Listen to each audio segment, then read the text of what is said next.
દેશભરમાં પેટ્રોલ અને ડીઝલના ભાવમાં થયેલા અચાનક વધારાએ સામાન્ય જનતાને મોંઘવારીનો વધુ એક ઝટકો આપ્યો છે।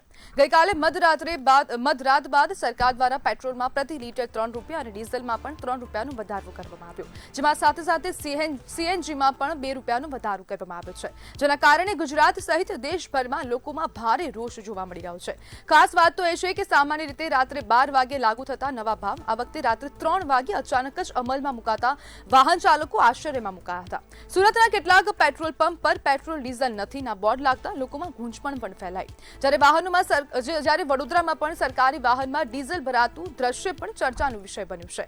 ગૃહિણીઓથી લઈને નોકરિયાત વર્ગ સુધી દરેક વ્યક્તિ મોંઘવારીના વધતા બોજથી પરેશાન છે। લોકોમાં એવી પણ ચર્ચા છે કે ચૂંટણી પૂર્ણ થયા બાદ હવે મોંઘવારીનો માર શરૂ થયો છે। પેટ્રોલ ડીઝલના વધેલા ભાવથી હવે પરિવહન સહિત રોજિંદી ચીજ વસ્તુઓ પણ મોંઘી થવાની ભીતિ વધી ગઈ છે અને નાગરિકો સવાલ ઉઠાવી રહ્યા છે। અને હવે નાગરિક પણ પૂછી રહ્યો છે કે કેમ હવે અચાનક જ ભાવ વધારો કરવામાં આવ્યો, જે ભાવ રાત્રે 12 વાગ્યાથી હવે લાગુ થતા હોય છે। સામાન્ય રીતે જ્યારે પણ ભાવ વધારો થાય ત્યારે રાત્રે 12 વાગ્યાથી લાગુ થાય છે। આ ભાવ વધારો કેમ રાત્રે 3 વાગે કરવામાં આવ્યો છે તે પણ એક પ્રશ્ન બની ગયો છે। અને આજ મુદ્દે આપણી સાથે ચર્ચા કરવા માટે રિક્ષા યુનિયનના પ્રમુખ વિજય પરમાર જોડાઈ ગયા છે। વિજયભાઈ, ઈંધણ મોંઘું થયું છે, શું કહેશો? વારંવાર આ સીએનજી ગેસનો ભાવ વધે છે। જોવા જઈએ તો ગયા મહિને પણ 4 તારીખે પણ ₹1.50નો જે ભાવ વધારો કર્યો હતો અને જે સીએનજી ગેસનો ₹82 ઉપર સમથિંગ ભાવ હતો એનો ₹83.77 થઈ ગયો છે।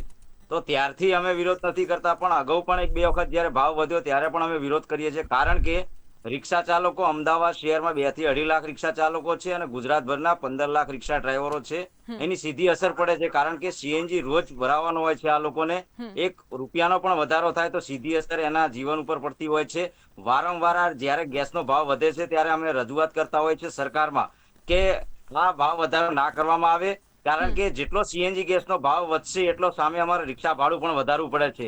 તો અમારી હંમેશા રજૂઆત હોય છે કે સીએનજી ગેસનો ભાવ વધારો કરવામાં ના આવે, એમાં સબસિડી આપવામાં આવે, જેથી કરીને જાહેર જનતા અને પબ્લિકને અમે સસ્તું વાહન આપી શકીએ અને અમારી પણ રોજીરોટીમાં વધારો થાય। પણ એન કેન પ્રકારે જ્યારે સીએનજી ગેસનો ભાવ જોઈએ તો છેલ્લા 3-4 વર્ષમાં એટલી હદે વધી ગયો છે કે આજે જોવા જઈએ તો પેટ્રોલના ભાવ થઈ ગયો છે। તો અમારે હવે રિક્ષા ચાલકોએ એ વિચારવાનું છે કે આપણે પેટ્રોલથી રિક્ષા ચલાવી છે કે ડીઝલથી ચલાવી છે, કારણ કે સીએનજી નો બંનેનો ભાવ સેમ થઈ ગયો છે।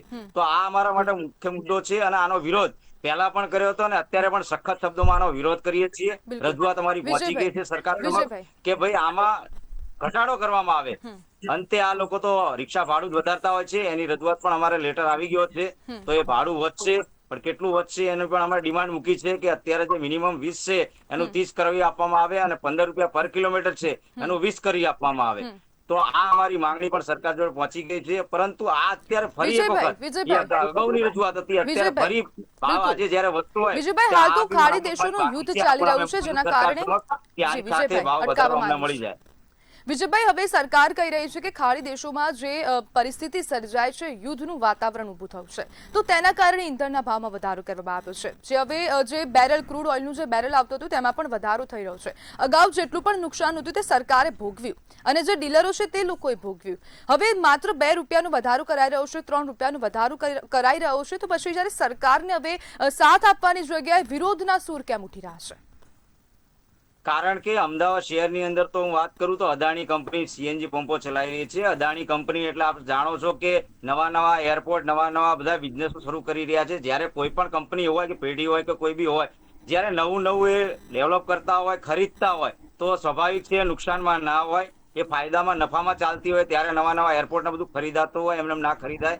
તો જ્યારે કોઈ નુકસાનમાં જતું હોય તો ભાવ વધારે કરે તો એમાં સ્વાભાવિક છે, પરંતુ જ્યારે આવે નવા એરપોર્ટને આ રીતનું કરતા હોય ખરીદદારી, ત્યારે આપણને એવું નથી લાગતું કે આના લીધે આ મોંઘું થતું હોય, પરંતુ આ થઈ રહ્યું છે। સરકાર અને અદાણી કંપની બંને મળીને આમ જનતાને જોડે આ એક પ્રકારનું એમ કહીએ કે છેલ્લા ઘણા સમયથી ક્યારે પણ સીએનજી ગેસનો ભાવ ઘટાડો કરવામાં આવ્યો જ નથી। ખાલી એક જ વખત કેન્દ્ર સરકારમાંથી એપીએમસી કોટામાંથી આપણને ગેસ મળ્યો ગુજરાતને દિલ્હીથી, ત્યારે એક વખત ઘટાડો કરવામાં આવ્યો, એ ખૂબ સારો ભાવ હતો અને જાહેર જનતાને બી પોસાય, અમને પણ પોસાતો, ધંધો રોજગાર બી સારો હતો। પરંતુ ધીરે ધીરે આ તો વધતા 2.5 કરતા પેટ્રોલના ભાવ થઈ ગયા. આજે જોવા જઈએ તો 83 હતો ને હવે બીજા 2-3 રૂપિયા વધે એટલે 85-86 રૂપિયા આ ભાવ પહોંચે એટલે પેટ્રોલના સમકક્ષ થઈ ગયું. કારણ કે અમારે નકરું સીએનજી નહીં પરંતુ જોડે ઓઇલ પણ નાખવાનું હોય છે. તો ઓઇલનો બંનેનો ભાવ ગણીએ તો પેટ્રોલ કરતા પણ વધી જતું હોય સીએનજી નો ભાવ. એક બાજુ પ્રદૂષણ મુક્ત આપણે અમદાવાદ ગુજરાત કરવા માંગતા હોય તો આ તો અમને સબસિડાઇઝ મળવું જોઈએ. અને જયારે રોજીરોટીનો સવાલ છે, સરકાર તો જાજી રોજીરોટી આપી શકતા નથી. આજે રિક્ષાનો એટલો મોટો વ્યવસાય છે, ગુજરાતભરના 15 લાખ આની અંદર જોડાયેલા લોકો, એના ઘર પરિવાર આની પર નભે છે. ત્યારે આ લોકોને સસ્તું આપવામાં આવે તો સ્વાભાવિક છે જાહેર જનતાને પણ સસ્તું મળે અને સારો રોજીરોટીનો આ વિષય છે એની અંદર સરકારનો સહયોગ મળી રહે. બિલકુલ વિજયભાઈ, જોડાવા બદલ આપનો આભાર.